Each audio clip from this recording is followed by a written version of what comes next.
hindi matutuloy.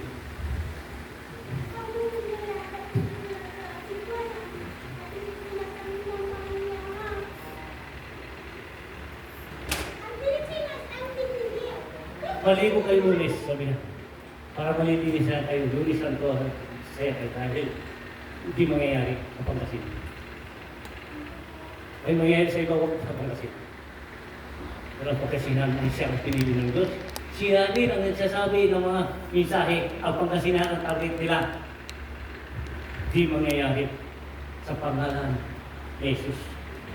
Nakilang naman natin kagalas. Amen. Hindi tayo binigyan ng logo ito. Dahil ang logo ito, ang dalawang bituin at bumaba at apat ang anghel, siya hahawak dito.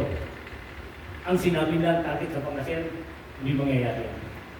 Pagtiwala kayo sa sarili niyo, pag-pray lang kayo, lahat, hindi mangyayari, umukat kayo sa tayo lahat. Sa pangalan ni Jesus. O kailangan natin pagkapit-bisig